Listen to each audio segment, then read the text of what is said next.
Bonjour, bienvenue sur Sudo Canard. Voilà. C'est le jour 50 de Pédantix et là on a un article assez bizarre qui se présente à nous. Un extrait d'article dans lequel il semble y avoir une grosse formule mathématique, deux mots à trouver, un seul gros paragraphe et une phrase. Je suis très intrigué et j'ai bien envie, comme j'ai essayé hier, de ne pas taper toute ma liste de mots et de voir un petit peu ce qui se passe. Ok, est-ce qu'il est question de physique? Non, pas vraiment, il y a un mot qui ressemble. Est-ce qu'il est question de mathématiques? La même chose. De formules? D'équations? Il y a l'air d'y avoir quelque chose qui ressemble à d'équations, variables, température. Ah, il est question de température. Alors peut-être qu'il y aura la lettre T, exact. Est-ce qu'il est question de volume? Non. De degrés Celsius apparemment. Peut-être de Fahrenheit. Ah, j'ai mal écrit Fahrenheit. Ah, ben ce sont les degrés Fahrenheit tout simplement. Voilà, j'ai bien fait de me retenir de taper tous les mots, ça servait à rien. Donc j'imagine que c'est donc, le degré Fahrenheit. Et donc exprime, c'est une échelle, l'échelle Celsius se déduit. Bon, il va bien y avoir le mot conversion quelque part. Convertir, converti. Il n'y a aucun mot de conversion? Ok. Alors on va mettre la lettre C, la lettre F quand même. Et on va regarder la conversion. Alors si je me souviens bien, pour prendre la température en Fahrenheit, on multiplie par 1,8, donc ça doit être 9 sur 5. Non. Alors 1,8. 1 point. Alors j'avais mis 9 sur 5. C'était 18 sur 10. En tout cas, c'est plus 32.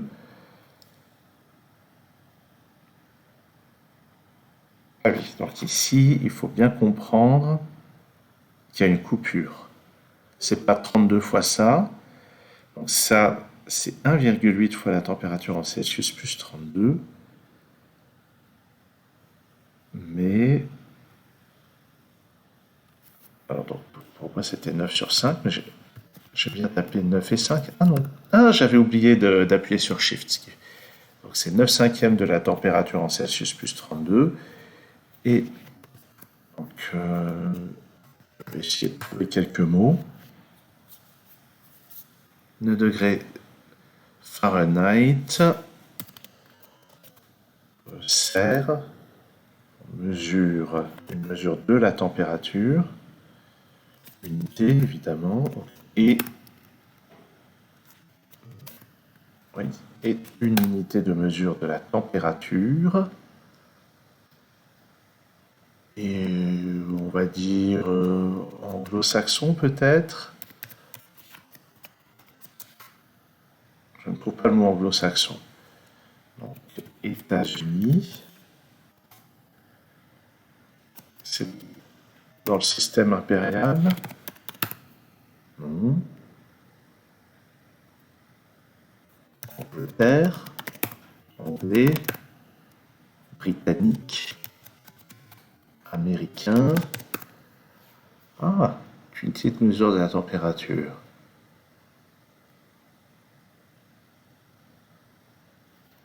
Par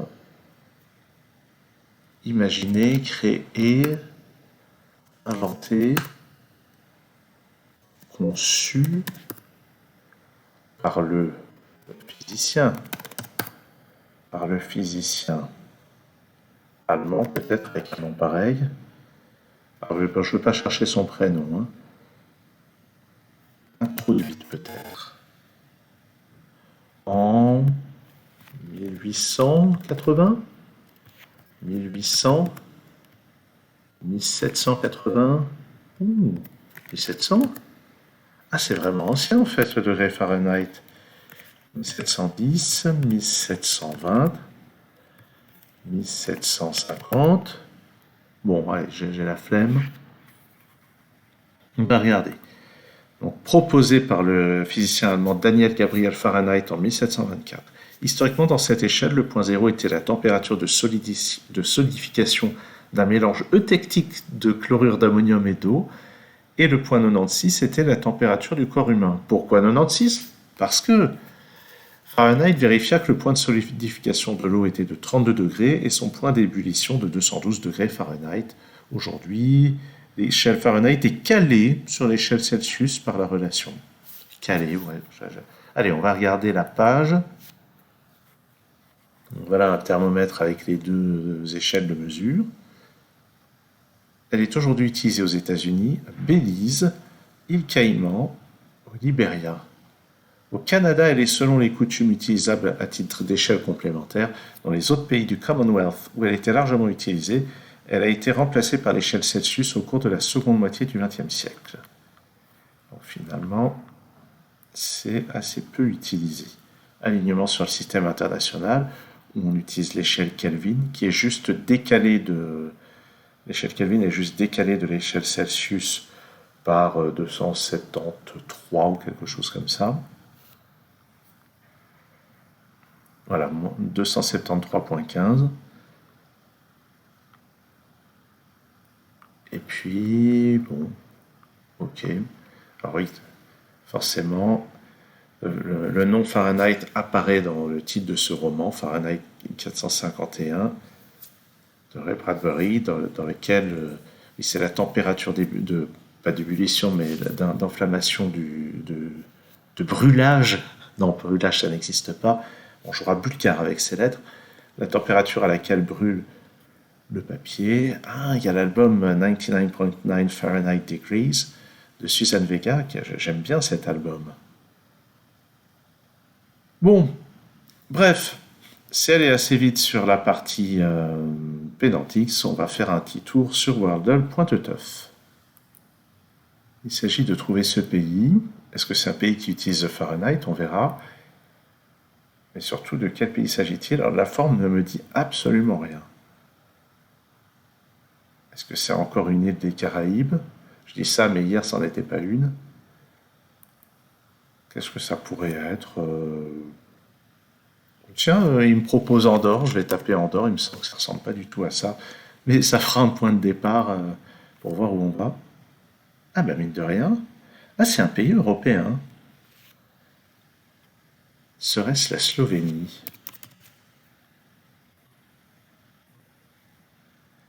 Non, c'est pas la Slovénie. Ah, faut aller quelque part en Yougoslavie. Donc peut-être le Kosovo.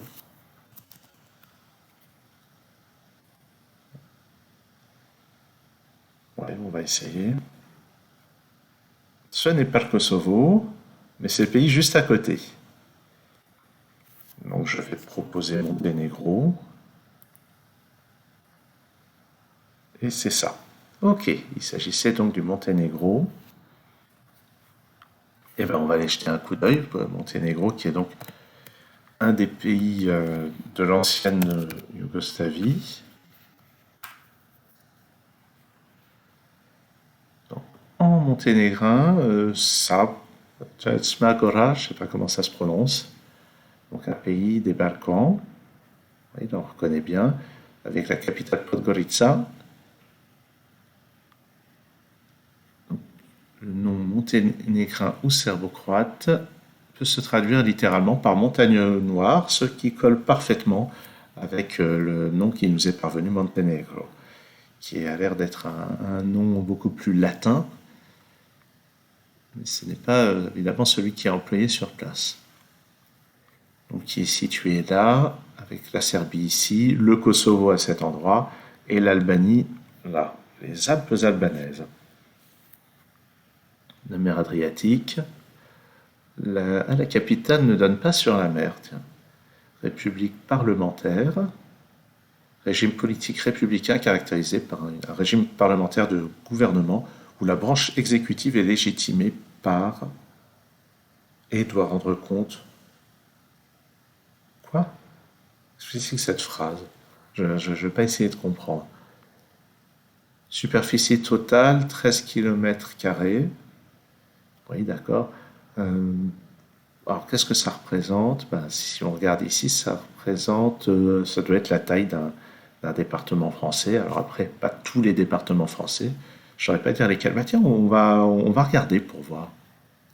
Si je tape, par exemple, la Côte d'Or, le département de la Côte d'Or, quelle est sa superficie? Superficie, 8000 km². Donc c'est une fois et demie la Côte d'Or en superficie. Le Monténégro, qu'est-ce qu'il me fait là? Donc le Monténégro, c'est à peu près une fois et demie la Côte d'Or. Donc ça ferait un gros département français. Donc devenu un des deux États constitutifs de la République fédérale de Yougoslavie en 1992, il fait partie, après la dissolution de celle-ci en 2003, de la communauté d'États de Serbie et Monténégro. J'avais souvenir de l'appellation Serbie-Monténégro, je ne savais pas à quoi ça correspondait. L'Islande devient le premier pays au monde à reconnaître le Monténégro comme un pays indépendant et souverain. La Russie lui emboîte le pas le 11 juin 2006, apparemment, devenant ainsi la première grande puissance à le faire, suivie 2 jours plus tard par les États-Unis, le Royaume-Uni et la France. Puis le gouvernement serbe. Il devient membre de l'OTAN en 2017. Ok. Quelle est la monnaie? C'est l'euro de facto. Alors, euro de facto, j'ai tendance à comprendre que ça veut dire que c'est pas officiellement un pays qui est dans l'euro, mais qu'ils l'ont adopté parce qu'ils avaient envie. Alors, regardez la note de bas de page. C'est ça. Le Monténégro a adopté l'euro unilatéralement et par conséquent ne fait pas partie de la zone euro. C'est juste qu'ils se sont dit, ben, ça serait bien pratique, on va faire tout en euros. De même qu'il y a pas mal de pays qui ont adopté le dollar US parce que c'est bien pratique. Et puis voilà. Eh bien, ça sera tout pour cette émission. Merci de l'avoir suivi et à très bientôt sur Sudo Canard.